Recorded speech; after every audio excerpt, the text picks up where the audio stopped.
Hello everyone, আসসালামু আলাইকুম। সবাই কেমন আছেন? আলহামদুলিল্লাহ, আমি ভালো আছি। আজকে অনেক দিন পরে আরেকটি বড় ভিডিও নিয়ে আপনাদের মাঝে চলে আসলাম। এই তো আজকে আমার হাজবেন্ড টাটকা টাটকা মাছ নিয়ে এসেছে। এই টাটকা দুই রকমের মাছ দিয়ে আজকে দুইটা রেসিপি আপনাদের সাথে শেয়ার করব।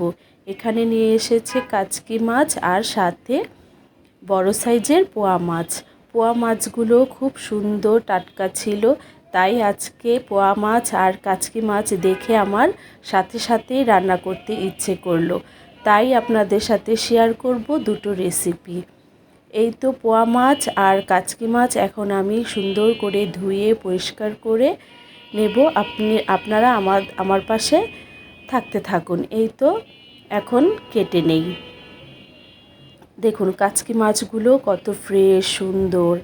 এই টাটকা মাছ দেখলে আমার মনে হয় সাথে সাথে রান্না করে খেয়ে, এর জন্য আজকে রান্না করব। এই তো বলতে বলতে আমার মাছ কাটাও হয়ে গেছে। এখানে ধুয়ে পরিষ্কার করে নিয়ে নিলাম আর রান্নার প্রস্তুতও করে নিয়েছি।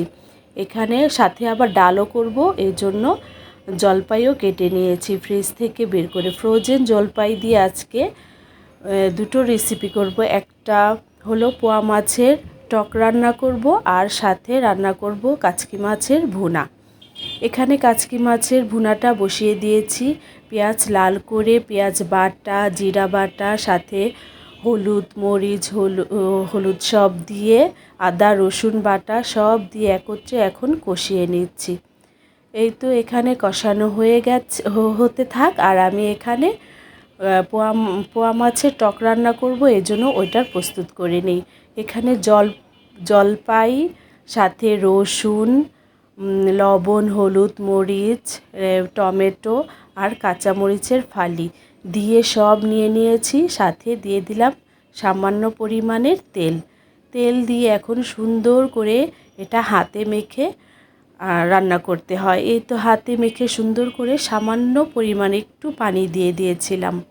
দিয়ে এখন পোয়া মাছগুলো সুন্দর করে বিছিয়ে দিলাম। দেখতেই পাচ্ছেন কতটুকু পরিমাণে আমি পানি দিয়েছি। আর এই রান্নাটা অবশ্যই একদিন হলেও ট্রাই করে দেখবেন। আর ওইখানে আমি কষাতে দিয়ে দিয়েছিলাম, কষানোটাও হয়ে গেছে। এখানে এখন টমেটো আর কাঁচামরিচ ফালি দিয়ে দিলাম। ছোটো মাছে একটু কাঁচামরিচ ফালিটা দিলেই ভালো লাগে খেতে। এখন দিয়ে দিলাম সামান্য পরিমাণের পানিটা বলক চলে আসলেই দিয়ে দেব মাছগুলো।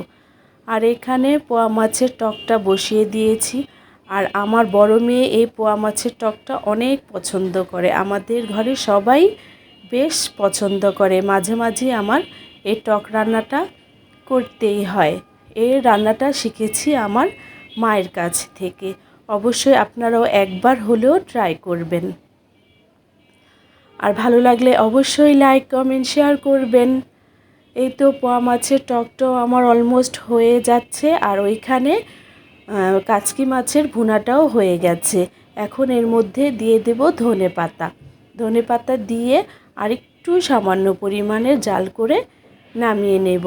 এই তো দুটো রেসিপি আপনাদের সাথে শেয়ার করলাম। যদি ভালো লেগে থাকে তাহলে অবশ্যই লাইক কমেন্ট শেয়ার করবেন, ফলো দিয়ে পাশে থাকবেন।